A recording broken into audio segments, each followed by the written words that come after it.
미래의 멋진 경찰 공무원이 되실 우리 수험생분들의 합격의 건승을 기원합니다. 자, 여러분 반갑습니다. 1타 에듀에서 경찰 채용, 경찰학을 강의하고 있는 서진호 강사입니다. 자, 여러분 우리 이번 수업도 서로 인사하고 시작할까요? 여러분 반갑습니다. 여러분 우리가 지금 서준호 경찰학 10개년 단원별 기출 천재를 하나하나 풀어보고 있는 그런 강의 중에 있습니다. 자, 여러분 우리가 지금까지 8강 수업 때까지 우리가 경찰 윤리와 관련된 부분까지 우리가 모두 살펴보았고요. 자, 여러분 이번 9강 수업에서는 이제 본격적으로 경찰과 범죄, 즉 범죄 원인 이론, 범죄 예방 이론, 그리고 새로운 범죄 예방 활동, 특히 CPTD, 지역사회 경찰 활동 등 범죄 원인 이론, 범죄 예방 이론, 새로운 지역사회의 경찰 범죄 예방 활동을 이제 하나하나 살펴볼 수 있도록 하겠습니다. 자, 여러분들 경찰과 범죄 파트에서는 조금은 학자들의 이름을 외울 게 다소 꽤 있고요. 그 이론의 명칭과 이론의 의의를 여러분들께서 어느 정도 이해를 많이 해 주셔야 합니다.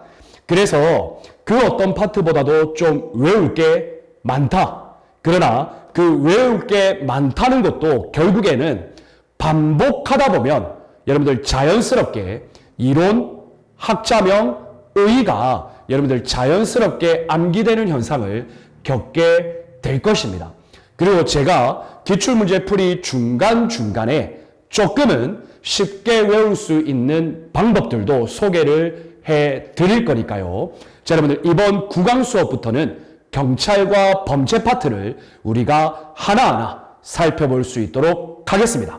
자, 여러분들 교재 82페이지이고 문제는 93번입니다. 자, 여러분 93번을 보면 상황적 범죄 예방과 관련된 이론에 대한 설명으로 가장 적절하지 않은 것입니다. 자, 여러분 이 문제에서 중요한 건 첫 번째가 바로 상황적 범죄 예방 이론입니다. 상황적 범죄 예방 이론.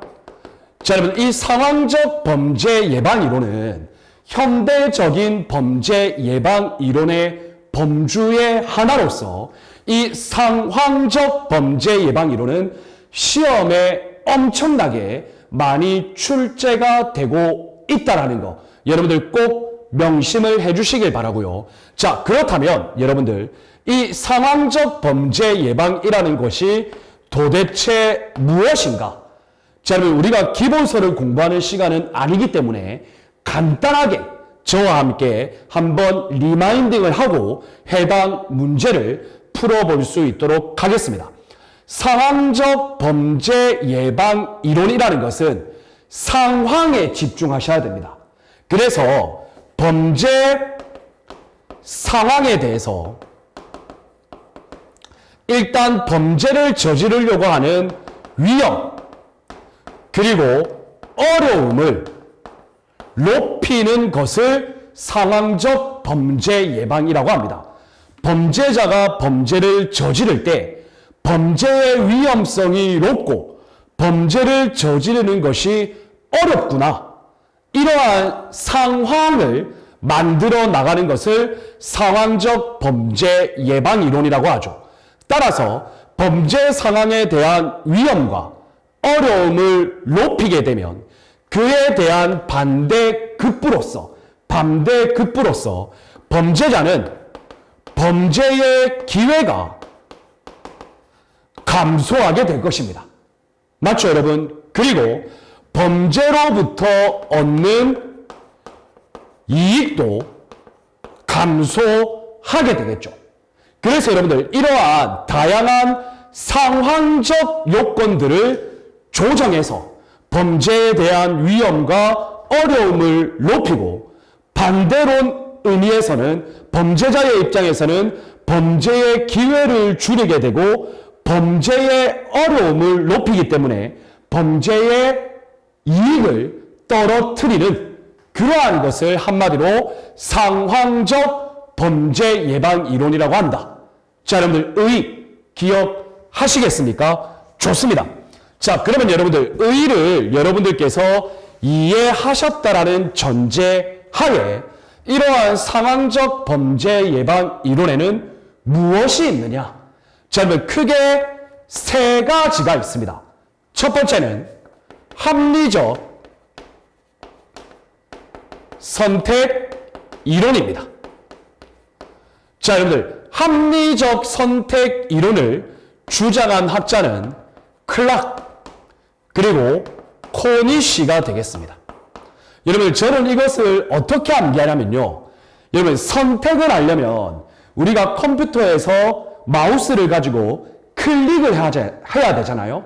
그래서 저는 선택이면 클릭이 필요하다. 그래서 클락이다. 그래서 저는 합리적 선택 이론이라는 용어가 나오면 무조건 선택, 클릭, 클락. 그래서 합리적 선택 이론은 클락과 코니시다. 이렇게 저는 바로 이해를 하고 있다라는 이야기죠. 합리적 선택 이론, 클락, 코니시. 자, 여러분들 이해하셨습니까? 좋습니다. 자, 그러면 여러분들 이 합리적 선택 이론에서 클락과 코니시는 다음과 같이 주장합니다. 범죄자는요,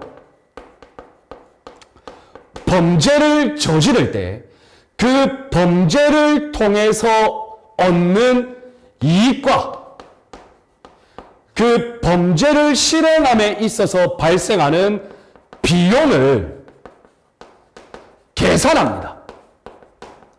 똑똑한 범죄자죠. 내가 이 범죄를 저지를 때 나에게 어떤 이득이 올 것이냐, 그리고 내가 이 범죄를 저지를 때 어떠한 비용을 지불하여야 하느냐, 이것을 합리적으로 선택한다라는 이야기죠. 맞죠, 여러분? 그래서 이 합리적 선택 이론의 전제는 의사 비결정론입니다. 범죄자의 의사가 결정되어 있는 것이 아니라 범죄자의 자유의지로 이 범죄를 통해서 얻는 이익, 이 범죄를 통해서 지불해야 하는 비용을 스스로 결정한다라는 이야기죠. 따라서 여러분들, 이 클락과 코니시는 어떠한 주장을 하냐면 범죄에 대한 처벌의 확실성, 범죄에 대한 처벌의 확실성, 그리고 처벌한다라는 처벌의 위험성을 높여야 한다라고 이야기하고 있다라는 이야기입니다. 이해가 되셨습니까? 이것이 바로 클락과 코니시의 합리적 선택 이론의 핵심적 주장 내용이 되겠습니다. 이해되셨나요? 좋습니다. 자, 그러면 여러분들 두 번째로 상황적 범죄 예방 이론 두 번째로 바로 일상생활 이론이라는 것이 있습니다. 일상생활 이론. 즉 뭐냐면요, 상황인데 어떤 상황? 일상생활이라는 상황에서 발생하는 범죄 예방 이론이죠. 이해되셨나요? 자, 그래서 여러분들 이 일상생활 이론은 코엔 그리고 펜슨이라는 학자가 주장을 했습니다. 여러분, 코엔이라는 학자는 많이 언급이 되고 있죠. 이해되셨나요? 자, 그러면 여러분들 이 코엔과 펜슨은 일상생활 이론을 주장하면서 어떠한 내용을 이야기하냐면 첫 번째는 범죄의 기회가 주어지기만 하면 누구든지 범죄를 저지를 수 있다. 즉 누구든지 잠재적 범죄자가 될 수 있다라고 이야기를 합니다. 자, 그런데 여러분들, 이 코엔과 펠슨이 주장한 일상생활이론, 범죄의 기회가 주어지면 누구든지 잠재적 범죄자가 될 수 있다. 자, 여러분들, 이것과 관련해서 비판도 분명히 받을 수가 있겠죠. 모든 사람을 잠재적 범죄자로 취급해서 어떻게 하냐면 바로 국가 통제 사회를 양산하는 그러한 비판을 받는 것도 있습니다. 이해되셨습니까? 좋습니다. 자, 그리고 여러분들, 이 코엔과 펠슨은 범죄의 요건을 크게 세 가지로 이야기를 하고 있습니다. 뭐냐면 첫 번째는 범죄에는 범죄자가 필요하다. 두 번째는 범죄를 저지르려면 적당한 대상이 필요하다. 자, 다음 여러분, 범죄를 저지르려면 적당한 대상이 필요한데 그 적당한 대상에게는 보호자가 부재하고 있어야 한다. 이렇게 코엔과 펠슨은 범죄의 요건을 1번 범죄자, 2번 적당한 대상, 3번 보호자의 부재, 이렇게 세 가지를 이야기를 하고 있다. 자, 그러면 여러분들, 이것은 범죄의 요건이고요. 실질적인 범죄의 결정 요소는 소위 말해서 비바 모델이라고 이야기를 합니다. 그 범죄의 결정 요소 첫 번째가 비바 모델 중에 V, 바로 가시성입니다. 가시성, visibility. 아시겠죠, 여러분? 자, 다음 여러분, I는 inertia라고 해서 이동의 용이성을 이야기를 하고 있습니다.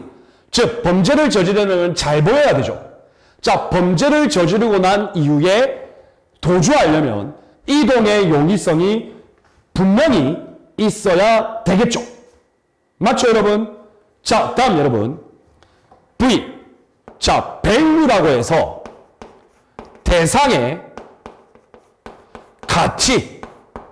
뭡니까, 여러분? 범죄 대상이 딱 보면 부유한 티가 나야죠. 맞죠, 여러분? 그런데 행색이 허름한 사람 범죄 잘 안 저지르겠죠. 맞죠? 자, 다음 여러분, 마지막 A는 access, 바로 접근성이에요. 범죄에 대한, 범죄 대상에 대한 접근성. 맞죠, 여러분? 그리고 범죄 도주로에 대한 접근성. 우리는 이것을 비바 모델이라고 한다. 여러분들, 이 코엔과 펠슨의 일상생활 이론은 진짜 중요하죠. 문제를 만들어낼 수 있는 게 너무 다양합니다. 그래서 여러분들 다시 한 번 더 정리를 해 주시기를 바라겠습니다. 자, 다음 여러분, 상황적 범죄 예방 이론의 세 번째 종류, 마지막 종류로 바로 범죄 패턴 이론이라는 것이 있습니다. 자, 상황은 상황인데 범죄에는 패턴이라는 일정한 상황이 있더라. 이해되시나요? 그래서 여러분들, 이것을 주장한 학자가 브렌팅 햄입니다. 브렌팅 험이라고도 하고 브렌팅 햄이라고도 하죠. 자, 그런데 여러분들, 이 브렌팅 햄의 범죄 패턴 이론의 핵심은 바로 지역적 패턴 이론입니다. 범죄 발생을 보니까요, 범죄자가 일정한 지역 안에서 범죄를 저지른다는 거예요. 이해되시나요? 그러면 이것을 다른 말로 이야기하면 범죄자가 그 지역을 잘 알고 있다라는 이야기죠. 따라서 범죄자에게는 그 해당 지역의 지리를 잘 알고 있는 지리감이 있더라. 자, 그리고 해당 지역에 대한 연고감이 있더라. 이렇게 이해하시면 됩니다. 따라서 이러한 범죄 패턴 이론은 지역적 패턴입니다. 그리고 시간적 패턴 아닙니다. 아시겠죠, 여러분? 헷갈리시면 안 됩니다. 자, 그래서 이 범죄 패턴 이론은요, 현재 지오프레스라고 해서 지리적 프로파일링에 상당한 영향을 미친 그러한 이론이 되겠습니다. 여러분, 이것이 바로 상황적 범죄 예방 이론에서 말하는 클락과 코니시의 합리적 선택이론, 코엔과 펠슨의 일상생활이론, 브랜팅햄의 범죄 패턴이론, 여러분들 이러한 상황적 범죄 예방 이론 세 가지는 시험에 빈출되는 내용이기 때문에 여러분들 머릿속에 표를 이용해서 꼭 넣어두시기를 바라겠습니다. 그리고 제가 특정한 교재를 보지 않고도 이렇게 설명할 수 있는 이유는 반복이기 때문입니다. 여러분도 꼭 반복해 주시기를 바라겠습니다. 이해되셨습니까? 좋습니다. 자, 그러면 여러분 93번 문제 한번 보겠습니다. 적절하지 않은 것. 자, 보시면 여러분 일상활동이론, 여러분들 일상활동이론이 곧 일상생활이론하고 동의어라고 생각하시면 되겠습니다. 그래서 일상활동이론을 주장한 코엔, 펠슨. 자, 좋습니다. 여러분 이 코엔, 펠슨은 절도 범죄를 설명하면서 비바 모델을 제시했습니다. 자, 여기까지는 맞아요. 자, 그런데 알파벳 I는 이너티아의 약자로서 이동의 용의성을 의미한다. 여러분, 옵니까? X입니까? 정답은 옵니다. 자, 여러분들, 코엔과 펠슨의 비바 모델. 여러분, 진도의 속도도 중요하지만, 여러분, 저는 정확성을 더 중요한다고 말씀드렸습니다. 자, 그래서 V, 뭡니까, 여러분? 대상의 가치, 즉 value였죠. 자, 다음 여러분 I, 이동의 용이성. 여러분 이거는 외워주셔야 돼요. inertia였죠. 자, 다른 V, 바로 가시성, visibility. 자, 마지막으로 A는 접근성, access. 맞죠, 여러분? 자, 이거 여러분들 머릿속에 꼭 넣어두시기를 바랄게요. 시험에 자주 나올 겁니다. 자, 다음 여러분 2번 봅시다. 범죄 패턴 이론, 브랜팅엄 또는 브랜팅햄. 자, 그런데 여러분들 교재에 보시면 2번 범죄 패턴 이론은 브랜팅엄이인데 여기에 보면 여러분 알파벳 소문자로 DL이라고 되어 있죠. 여러분 DL이 한글로 이거든요. 여러분 그래서 좀 오타가 있었습니다. 이 부분은 여러분들 브랜팅햄이라고 고쳐주시면 되겠습니다. 차후에 정오 추록표에도 반영될 것입니다. 자, 브랜팅햄이 제시한 이론이다. 자, 여기까지는 맞죠? 자, 그리고 지리적 프로파일링, 지오프레스의 이론적 배경이 되었다. 영향을 미쳤다. 옵니까? X입니까? 정답은 옵니다. 맞죠, 여러분? 자, 다음 여러분 3번 보겠습니다. 상황적 범죄 예방 이론은 범죄 전이 효과가 있다는 비판이 있다. 자, 여러분들 상황적 범죄 예방 이론이 비판받는 두 가지의 내용이 있는데요. 일단은 옵니다. 뭐냐면 범죄 전이성 그리고 국가통제사회, 이렇게 두 가지의 비판을 받고 있어요. 이게 뭐냐면요, 여러분.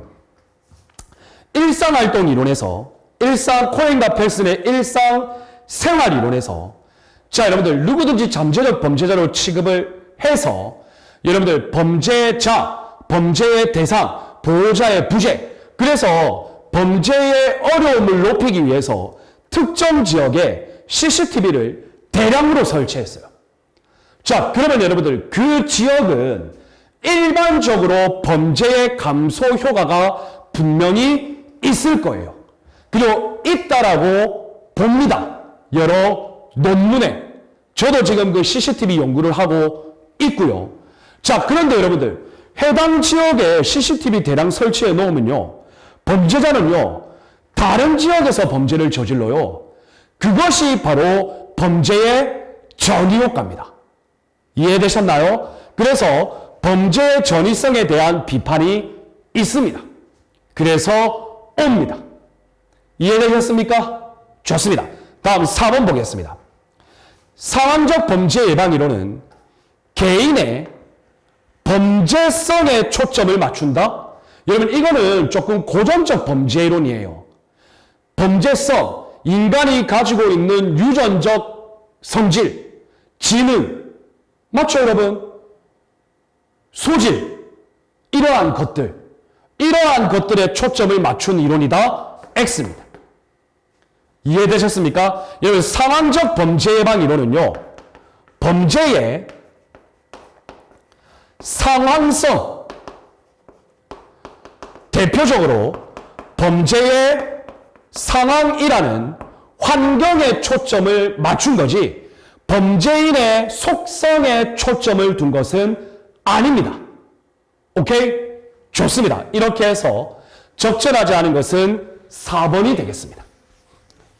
자, 여러분들, 이 한 문제를 풀기 위해서 제가 약 20분의 시간 동안 상황적 범죄 예방 이론과 관련된 여러 이론들을 어느 정도 설명을 드렸습니다.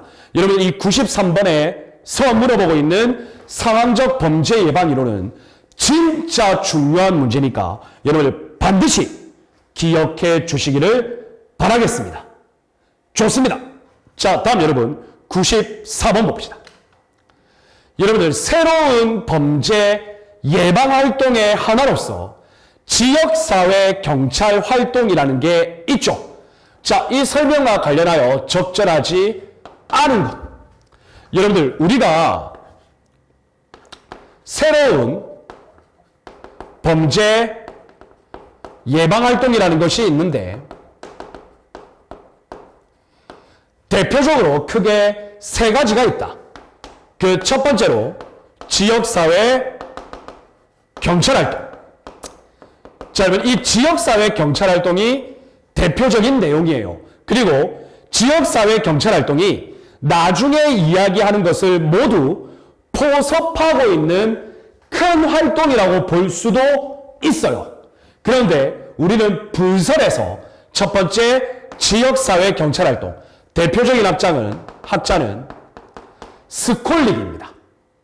자, 다음 여러분, 두 번째로 이웃지향적 경찰활동이 있습니다. 여러분들, 이 이웃지향적 경찰활동의 대표적인 학자는 바로 윌리엄스입니다. 자, 다음 세 번째로 문제지향적 경찰활동이 있습니다. 이 대표적인 학자는 바로 골드슈타인입니다. 자, 그런데 여러분들, 이 새로운 범죄 예방 활동, 지역사회, 이웃지향적, 문제지향적, 이 세 가지의 공통적인 특징은 뭐냐면, 범죄 예방을 위해서는 경찰의 노력도 중요하지만 소위 말하는 지역사회의 주민들의 역할이 상당히 중요하다. 이제는 범죄 예방을 위해서 과거에 경찰만의 활동으로 범죄 예방을 했다면 그것은 효과가 없다. 이제는 경찰만이 아니라 지역사회 전체가 범죄 예방을 위해 노력하는 범죄 예방의 주체로서 활동하여야 한다. 여러분, 이것이 바로 핵심적인 내용입니다. 이해되셨나요? 좋습니다. 자, 그러면 여러분들 이것을 바탕으로 94번 문제 풀어볼 수 있도록 하겠습니다. 자, 적절하지 않은 거 1번 볼까요? 전략지향, 문제지향, 이웃지향 등으로 구성되어 있다. 여러분, 옵니다. 자, 두 번째, 경찰의 역할에서 범죄 투사의 역할, 즉 범죄 진압이죠. 이것은 여러분들 전통적인 경찰 활동입니다. 자, 범죄 투사의 역할보다 문제 해결자로서의 역할, 여러분 이것이 바로 지역사회, 더 구체적으로 이야기하면 문제지향적 경찰활동이죠. 여기에 중점을 두어야 하는 것을 말한다. 옵니까? X입니까? 여러분, 옵니다. 이해되셨나요? 자, 다음 여러분, 범죄의 진압, 진압은 사후활동이죠. 수사, 사후활동이죠. 같은 사후 대응적 경찰활동보다는 여러분 사후 대응하는 건 예방이 아니잖아요. 자, 범죄 예방과 같은 사전 예방적 경찰활동을 강조한다. 여러분 옵니까? X입니까? 당연히 옵니다. 이해되셨나요? 그래서 여러분들 교재 83페이지에 보시면 전통적인 경찰활동과 지역사회 경찰활동을 구분하는 문제가 있죠. 참고 여러분들 그 표도 꼭 기억해 주시기를 바라겠습니다. 자, 다음 여러분 4번 보시면 윌슨 그리고 사이먼에 의하여 연구한 경찰활동 개념이다. 틀렸죠, 여러분? 스콜릿, 윌리엄스, 골드슈타인이 대표적인 학자라고 제가 말씀을 드렸죠. 따라서 4번은 X입니다. 정답은 4번이 되겠습니다. 여러분 최근 들어서요, 이 경찰과 범죄 파트에서 이러한 전통적 경찰활동, 지역사회 경찰활동을 구분하는 문제 생각보다 많이 출제되고 있습니다. 특히 이 지역사회 경찰활동이 중요한 이유는 뭐냐면 바로 자치경찰활동 때문입니다. 이해되셨나요? 그래서 앞으로도 자주 언급이 될 것입니다. 이해되셨습니까? 좋습니다. 자, 다음 여러분 95번 봅시다. 자, 여러분 역시 이것도 마찬가지로 새로운 범죄 예방 활동의 하나인데 환경 설계를 통한 범죄 예방, 즉 환경을 범죄 예방을 위한 목적으로 새롭게 설계하는 거죠. 이것을 통해서 범죄 예방을 할 수 있다. 우리는 이것을 영어로 CPTED라고 합니다. CPTED. 여러분 이 CPTED는 제프리라는 학자가 그리고 오스카 뉴먼이라는 학자가 주장을 했습니다. 자, 여러분들 그 첫 번째 내용이 뭐냐면 환경 설계를 할 때 자연적인 감시가 가능하도록 설계하여야 한다. 그래서 조명을 밝히고 조경을 확 트이게 하고 그리고 가시권을 확보하고 이러한 것들이 될 수 있겠죠. 자, 두 번째는 바로 접근 통제입니다. 내가 사는 지역에 접근할 수 있는 영역을 다양하게 설계하는 게 아니라 한 군데의 출입구를 만드는 거죠. 그러면 여러분 보일 거잖아요. 따라서 어떻게 보면 출입구에 최소화 이런 것들이 있다라고 보시면 되겠습니다. 이해되셨나요? 여러분 어렵지는 않습니다. 자, 다음 여러분 세 번째가 영역성의 강화입니다. 여러분들 이 영역성의 강화라는 것은 사적 공간의 강화입니다. 그래서 여러분들 내 사적 공간에는 들어오면 안 된다. 대표적으로 울타리, 펜스 이러한 것들 설치하는 거죠. 자, 다음 여러분 네 번째가 뭐냐면 활동성의 증대입니다. 이것은 여러분 뭐냐면요. 공적 공간의 강화입니다. 제가 살고 있는 지역의 공적 공간에는 지역사회 주민들만 모여야 한다는 이야기입니다. 그런데 갑자기 외부인이 그 공적 공간에 있으면 뭔가 의심스럽겠죠. 그래서 범죄 예방을 할 수 있다라는 이야기죠. 따라서 여러분들 대표적으로 정자의 설치 뭐 이런 것들이 있겠죠. 자, 그리고 여러분 다섯 번째는 간단합니다. 1번, 2번, 3번, 4번에서 이야기했던 이러한 다양한 환경 설계 시설물들에 대한 보수 유지 이러한 것들을 잘 해야 한다. 다른 말로 기능의 유지 관리라고 합니다. 이해되셨나요, 여러분? 그래서 뭐 파손의 즉각 수리 이러한 내용들이 있겠죠. 이해되셨죠? 좋습니다. 이것이 바로 CPTED의 핵심입니다. 여러분 다음에 동일한 문제 나올 때는 설명 안 합니다. 자, 그럼 보시면 가장 적절하지 않은 것은 1번 볼까요? 오스카 뉴먼 그리고 제프리가 주장하였다 옵니다. 오케이? 자, 다음 여러분 보시면 이건 여러분들 조금 다른 내용인데요. 오스카 뉴먼이 환경 범죄이론을 이야기하면서 영역성의 강화, 여러분 CPTED의 세 번째 내용이었죠. 영역성의 강화, 사적 공간의 강화. 여러분 이걸 얘기하면서 오스카 뉴먼이 영역성의 강화를 위하여 네 가지의 관점을 이야기했어요. 바로 영역성과 감시 기능과 그리고 이미지 기능과 우리 지역은 안전하다라는 이미지 그리고 우리 지역은 안전지대다. 이러한 네 가지 관점을 이야기한 것을 언급하고 있습니다. 따라서 2번도 옵니다.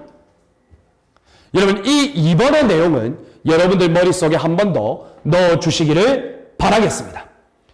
자, 다음 여러분 3번 봅시다. 자연적 접근 통제. 여러분 접근 통제가 뭐라 그랬죠?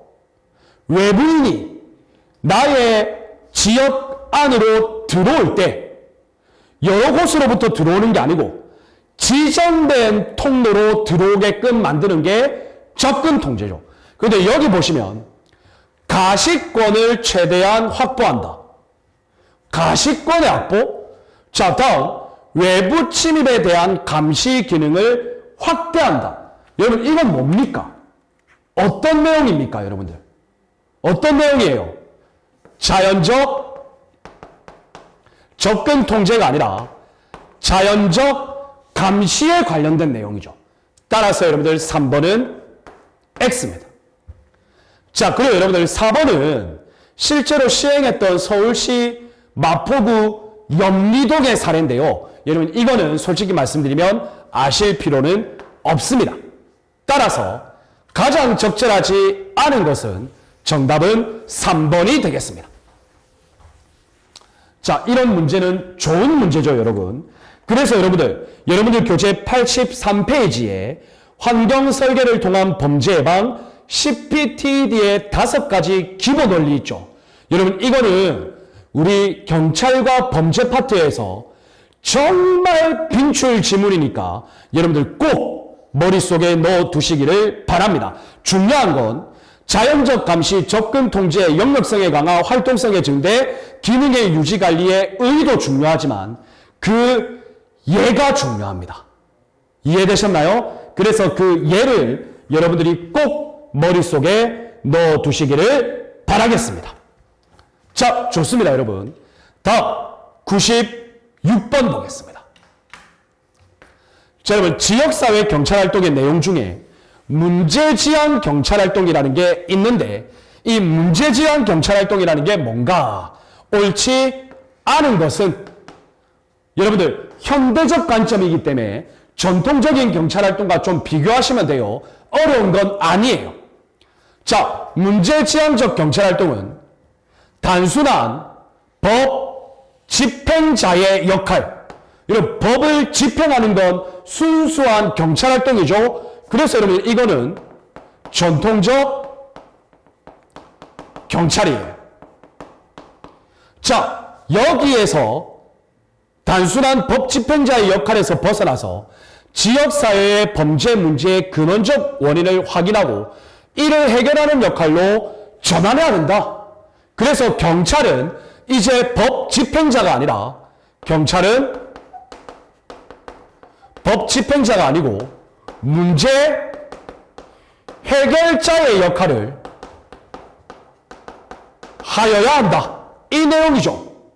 따라서 여러분들 옵니다. 이해되셨나요? 좋습니다. 자, 다음 여러분 2번은 나중에 살펴볼게요. 2번은 자, 여러분 3번 봅시다. 문제지향 경찰활동에서는 문제들에 대한 효과적인 대응 전략들을 마련하면서 필요한 경우 경찰과 지역사회가 협력하여야 한다. 여러분 옵니까? X입니까? 당연히 오죠. 맞죠 여러분? 어렵지 않습니다. 자, 그리고 이러한 문제지향 경찰활동은 지역사회 경찰활동과 병행되어 실시되고 난다. 당연하죠. 주민들의 참여. 그래서 여러분들 1번, 3번, 4번은 맞는 지문입니다. 문제는 뭐냐면요.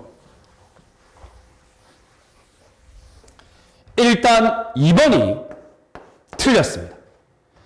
여러분들 지역사회 문제 해결을 위해서 사라 모형이라는 게 강조되고 있다고 했는데 여러분 사라 모형 중요하지 않습니다. 아예 머릿속에 지우세요. 그래서 문제 해결을 위한 과정인데요. 여기서는 조사, 평가, 대응, 분석이라고 이야기하고 있는데 여러분 이것과 관련해서는 약간 학설이 대립됩니다. 문제지향 경찰활동,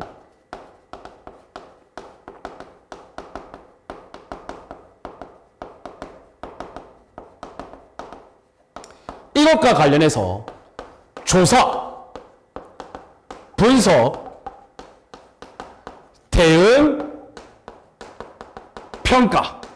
일단 조사, 분석이 1순위, 2순위니까 완전히 틀렸죠.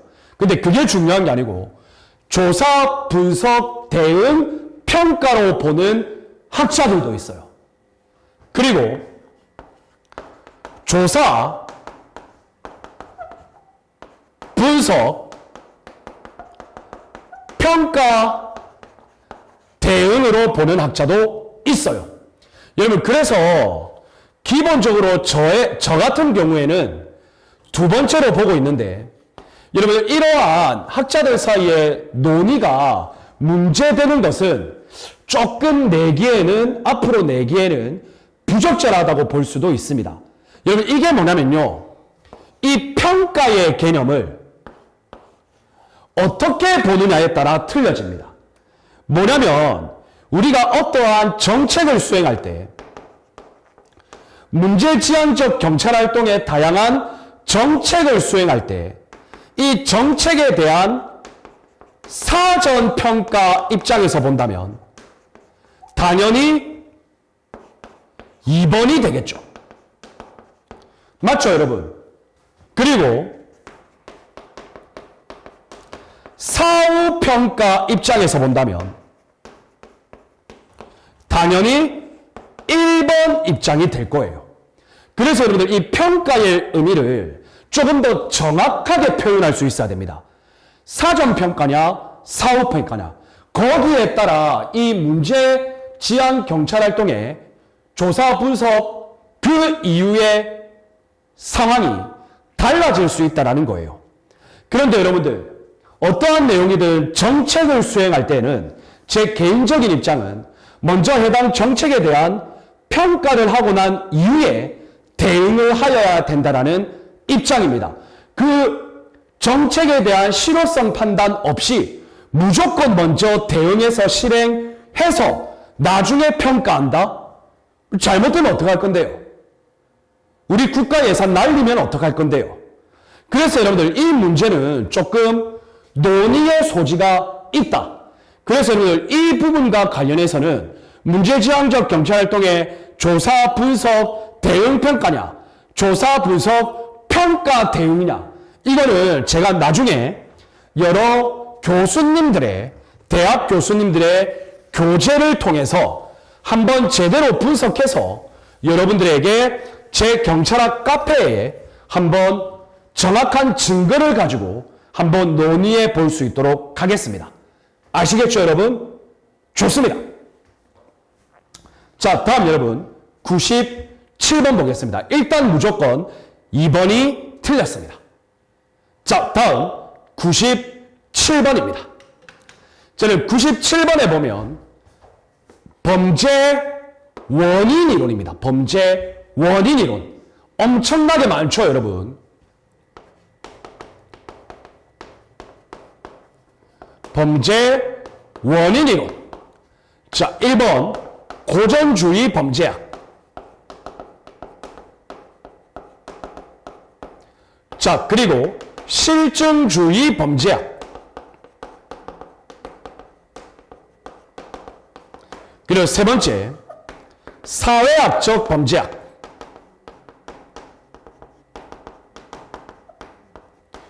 자, 이렇게 크게 세 가지로 구분이 되고 고전주의는 18세기, 실증주의는 19세기, 사회학적 범죄학은 20세기 이렇게 구분할 수도 있겠죠. 자, 그런데 여러분 우리 경찰학 시험에서는 고전주의 범죄학과 실증주의 범죄학은 거의 언급되고 있지 않습니다. 그래서 가장 중요한 건 바로 이 사회학적 범죄학입니다. 여러분들 이 사회학적 범죄학은 일단 사회를 바라보는 시각에 따라 틀려집니다. 첫 번째, 사회의 구조에서 범죄의 원인이 있다.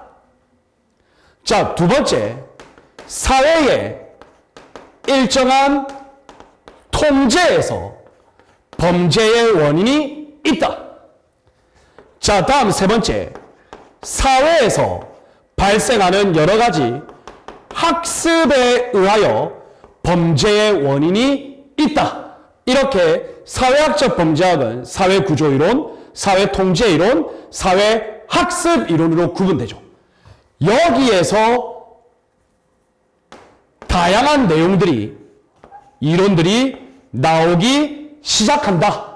이렇게 이해하시면 되겠죠. 여러분들 각각의 내용을 지금 모두 설명하기에는 조금 어려운 측면은 있습니다. 좋습니다. 그래서 이러한 것들은 문제를 풀면서 하나하나 살펴볼 수 있도록 하겠습니다. 자, 97번. 자, 아노미 이론. 여러분, 아노미 이론은 디르켐이라는 학자에 의하여 주장이 되었죠. 그래서 여러분들 가는 O입니까 X입니까? 바로 틀렸죠. 코엔 아닙니다. 코엔 아닙니다. 자, 그리고 여러분들 97번의 가를 보시면 아노미 이론은 코엔에 의해 주장되었으면인데 여기는 코엔체라고 했죠. 그러니까 제가 N대에 체라고 오타를 냈어요. 여러분 이거는 코엔에 의해 주장되었으며 이렇게 고쳐주시기를 바랍니다. 채를 에로만 고쳐주시면 되겠습니다. 이해되시죠? 자, 코엔에 의해 주장된 게 아니라 뒤르켄에 의해 주장됐고요. 그 이하의 문장을 보면 사회 규범의 붕괴, 즉 사회 구조의 붕괴. 그래서 사회 구조 이론 중에 하나인 아노미 이론이죠. 대표적인 학자는 뒤르켐입니다. 여러분, 사회 규범의 붕괴, 뒤르켐. 그러니까 저는 어떻게 외우냐면 뒤가 구려요. 제 뒤가 너무 구려서 이미 붕괴된 것 같아. 그래서 아노미 이론, 뒤르켐. 저는 이렇게 암기합니다. 자, 다음 여러분 나음 봅시다. 자, 여러분 실리가 나옵니다. 실리. 여러분들 실리가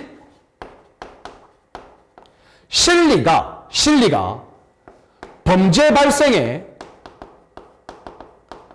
네 가지 요소를 이야기를 했습니다. 여러분 이거 반드시 기억하셔야 됩니다.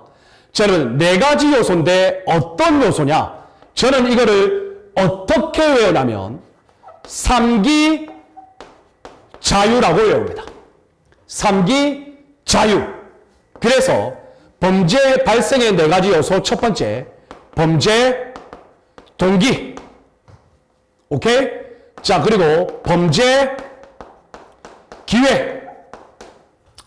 그리고 범죄 기술. 자, 그러면 여러분들 기가 3개 있죠? 그래서 3기입니다. 그 다음 자유는 간단합니다. 사회적 제재. 사회적 제재로부터의 자유. 사회적 제재가 강하면 범죄 발생이 떨어지겠죠. 사회적 제재가 약하면 범죄는 증가하겠죠. 그래서 실리가 주장한 범죄 발생의 네 가지 요소. 3기 자유. 3기는 범죄 동기, 범죄 기회, 범죄 기술. 자유는 사회적 제재로부터의 자유. 자, 그러면 여러분 보시면 실리가 주장한 범죄 유발의 4요소. 범죄 동기. 맞죠? 사회적 제재로부터의 자유. 맞죠? 범죄 피해자. 틀렸죠. 여러분 이 97번 문제는 좋은 문제죠. 자, 다음 여러분 4번 봅시다. 사회 학습 이론 중 사회 구조 이론, 사회 통제 이론, 사회 학습 이론. 여기서 사회 학습 이론 중에 버제스 그리고 에이커스 이 두 학자가 어떠한 내용을 이야기했냐면 차별적 강화 이론. 여러분 차별적 강화 이론을 이야기했다네요. 자, 일단 버제스와 에이커스가 차별적 강화 이론을 주장한 건 맞아요. 그런데 여러분 그 이하의 내용이 틀렸어요. 뭐냐면 차별적 강화 이론이라는 건요. 일단 비위 행위가 있으면 처벌해야 됩니다. 그런데 처벌하지 않고 그대로 놔두면 이런 생각을 하는 거예요. 내가 비위행위, 부패행위, 범죄행위를 저질렀는데 처벌 안 되네? 그러면 여러분들 그 행위가 강화돼요. 어떤 강화? 다시 처벌받지 않을 거라는 생각의 강화. 맞죠, 여러분? 그래서 버제스와 에이커스는요, 차별적 강화 이론에 의하여 범죄를 저지르면 처음부터 바로 처벌해야 한다라는 주장이에요. 이해되시나요? 그런데 그 이하에 보시면 청소년들이 영화의 주인공을 모방하고 자신과 동일시한다. 여러분들 이 내용은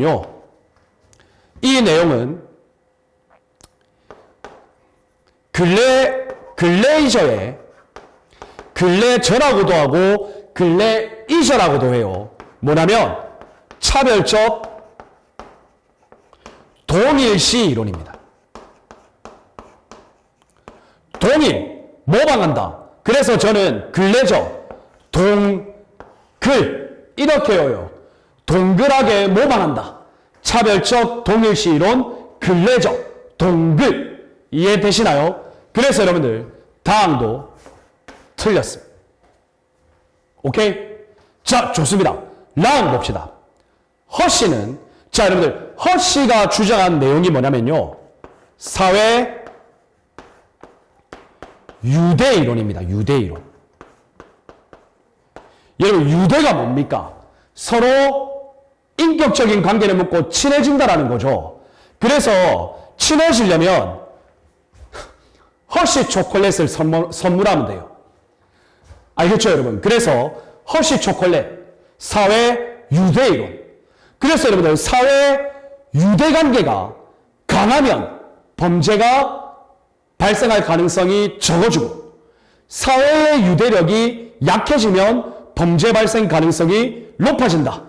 그래서 범죄의 원인은 사회적인 유대가 약화되어 통제되지 않기 때문이다. 맞죠, 여러분? 그리고 여러분들 허씨가 주장한 사회 유대 이론에서 이야기한 게 뭐냐면요, 바로 전, 참, 신입니다. 애착, 전념, 참여, 신념. 애전, 참신. 이렇게 외우세요. 그런데 여기 보면 애착, 전념 맞죠? 참여, 신념인데 기회라고 했죠. 여러분들 이 기회가 틀렸습니다. 그래서 X입니다. 여러분 생각보다 외울 게 많죠. 허씨의 사회 유대 이론. 허씨가 사회의 유대력을 강화시키는 방법으로 주장한 네 가지가 애전, 참신, 애착, 전념, 참여, 신념. 애전, 참신. 여러분들 이것도 여러분들 꼭 암기를 해 주셔야 되겠습니다. 자, 그래서 여러분들 일단 가나 다라는 다 틀렸습니다. 자, 다음 여러분 마 봅시다. 자, 합리적 선택이론. 여러분 합리적 선택이론 누굽니까? 앞에서 나왔죠? 클락, 코니시. 맞죠, 여러분? 범죄자가 이익과 비용을 계산한다고 했죠? 그래서 인간의 자유의지를 인정한다. 맞죠, 여러분? 그래서 의사 비결정론. 자, 인간의 자유의지를 인정하는 결정론적 인간관계, 여러분 의사 비결정론적 인간관계였죠. 그래서 여러분들 틀렸죠.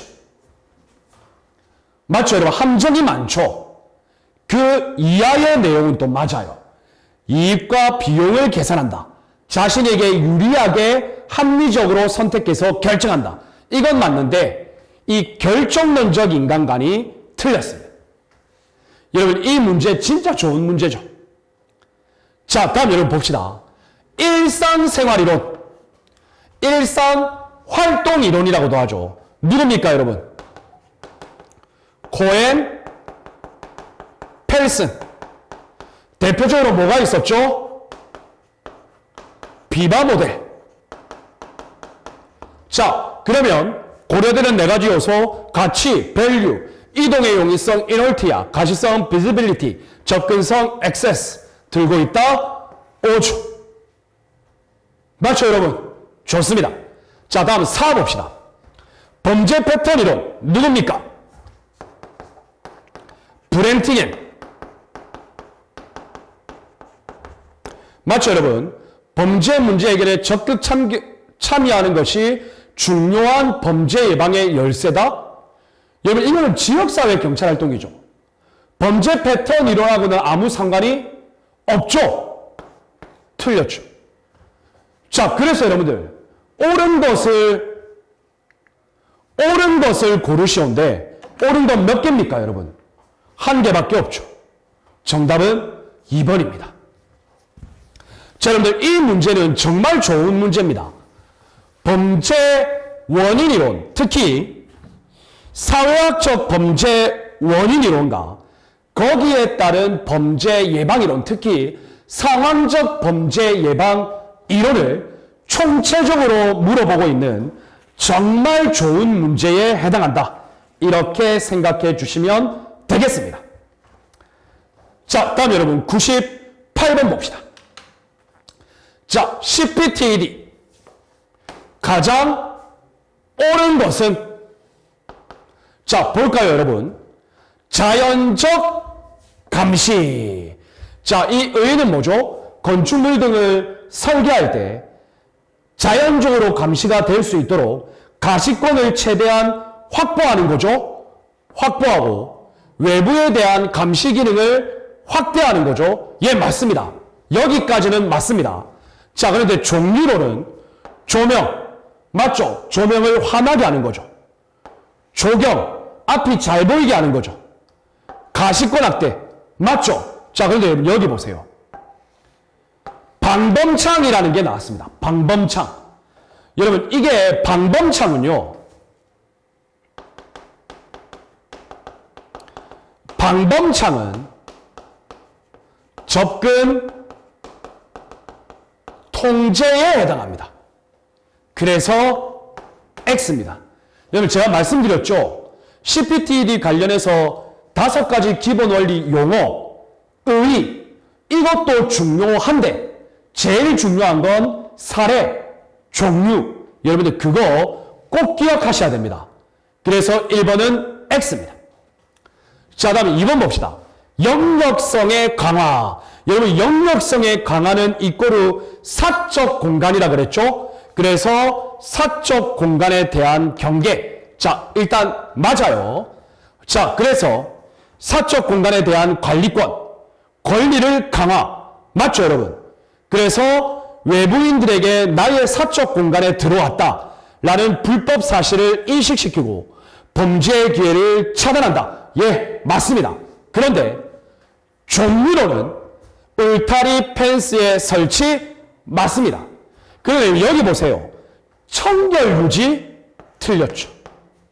여러분, 청결 유지는 기능의 유지관리입니다. 그래서 틀렸습니다. 자, 다음 3번 볼게요, 여러분. 접근 통제. 자, 일정한 지역에 접근하는 사람이 있죠. 다양한 방향이 있을 건데 정해진 공간으로 유도하는 거예요. 그러니까 출입구를 하나 만드는 거죠. 맞죠, 여러분? 그래서 정해진 공간으로 유도한다. 외부인의 출입을 통제하도록 설계한다. 아, 맞습니다. 자, 그래서 종류로는 차단기, 그 다음에 통행로의 설계, 일방 통행, 아니면 통행로 하나. 그래서 여러분들 옵니다. 맞죠, 여러분? 어렵지 않습니다. 정답은 3번입니다. 여러분, 유지관리는 뭡니까? 말씀드렸던 1, 2, 3, 4의 내용을 유지관리하는 거죠. 그러니까 최초의 의도대로 앞으로도 아무 문제 없이 잘 관리될 수 있도록 유지 관리하는 거예요. 근데 여기 보세요, 여러분. 종류. 파손의 즉시 수리. 이건 유지 관리죠. 그런데 여러분, 잠금장치. 여러분, 잠금장치는 뭡니까? 접근 통제죠. 그 다음, 조명, 조경의 관리가 들어가니까 유지 관리 맞죠? 그런데 여러분, 잠금장치는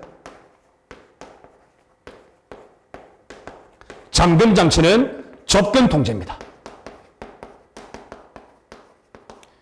여러분, 이 CPTED는 거의 시험에 출제될 가능성 100%이기 때문에 여러분들 그 용어의 종류 확실하게 여러분들 이해하셔야 됩니다. 자, 그러면 여러분 99번 봅시다. 자, CPTED 옳지 않은 것.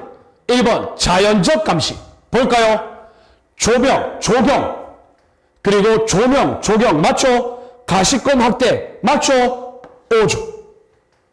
간단하죠, 여러분? 자, 다음 두 번째 자연적 접근 통제. 출입구의 최소화 맞죠? 근데 여러분 여기 보세요. 벤치, 정자의 위치 및 활용성. 여러분, 벤치하고 정자는 공적 공간이죠. 그래서 공적 공간은 뭐에 해당했습니까? 바로 활동성의 증대에 해당했죠. 맞죠, 여러분? 그래서 X죠. 자, 영역성의 강화. 사적 공간이죠. 사적 공적 공간의 구분. 그리고 울타리 또는 펜스의 설치. 맞죠? 자, 다음 활동성의 증대. 공적 공간. 놀이터하고 공원은 공적 공간이죠. 그리고 지역사회 주민들이 쓰는 체육시설의 접근성 이용 증대는 공적 공간이죠. 그래서 O죠. 정답은 2번입니다. 이해되셨나요? 좋습니다. 자, 다음 여러분 100번 문제 보겠습니다.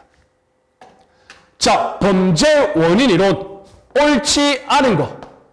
자, 여러분들 글레저가 나왔습니다. 글레이저. 뭡니까, 여러분? 동글이라고 했죠. 동글. 그래서 차별적 동일시 이론. 그래서 동일시니까 청소년들이 영화의 주인공을 모방한다. 맞죠, 여러분? 그런데 내용을 보시면 청소년의 비행행위는 처벌이 없거나 칭찬받게 되면 반복적으로 저지른다. 이게 뭡니까, 여러분들? 차별적 강화 이론이었죠. 우리가 앞에서 배웠죠. 버제스, 에이커스. 기억나실 겁니다. 그래서 1번 X입니다. 이해되셨나요? 자, 다음 여러분 밀러가 나왔습니다. 밀러. 여러분 이 밀러와 관련해서 여러분들이 기억하셔야 될 건 뭐냐면 바로 코엔 그리고 밀러의 하위문화 이론입니다. 즉 하위문화의 가치와 규범이 정상적으로 반영된 것인데 이것이 정상적으로 작동하지 아니하면 하위문화에서 범죄가 발생한다. 그래서 O입니다. 자, 다음 여러분 3번 보시면 레클레스가 나왔습니다. 여러분 레클레스는 견제 이론이라는 것이 있다고 말합니다. 즉 범죄 행위를 저지를 때 무엇인가가 나를 견제한다라는 겁니다. 그 견제가 뭐냐면 바로 사회적 견제도 있고 그리고 내가 가지고 있는 내면의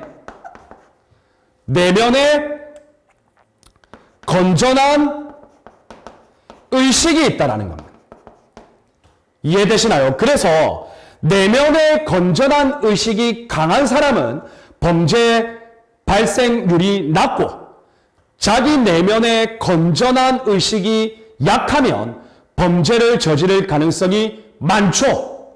그러니까 이 건전한 의식이 저를 통제한다라는 이야기죠. 그래서 견제이론입니다.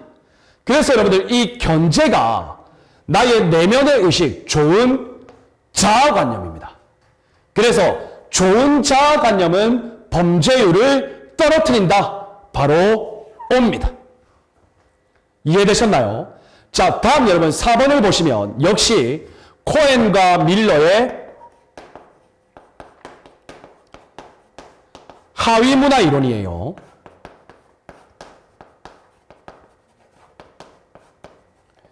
그래서 하위문화에 있는 하류 계층의 청소년들이 수단의 계리 이런 걸로 통해서 중류 계층에 저항한다는 거죠. 그래서 비행을 저지르고 하위 문화에서 범죄가 하나하나 저질러진다. 그래서 O입니다. 그래서 여러분들 범죄 원인 이론의 용어, 학자, 의의만 잘 기억하시면 이런 문제 앞으로 100문제 나와도 여러분들 분명히 맞추실 겁니다. 여러분 이런 건 반복이 답입니다. 자, 좋습니다. 자, 여러분들 이렇게 해서 이번 시간에 조금 이론적인 내용을 제가 설명할 게 많았죠. 그래서 진도를 많이 못 뺀 것도 있지만 진도를 빨리빨리 나가서 서있게 아는 것보다는 하나하나 정확하게 아는 게 중요하겠죠. 그래서 여러분 이번 구강 수업은 이 100번 문제까지 마치도록 하고요. 10강 수업부터 나머지 범죄 이론을 쭉 이어서 공부할 수 있도록 하겠습니다. 여러분 이번 9강 수업 고생 많으셨습니다.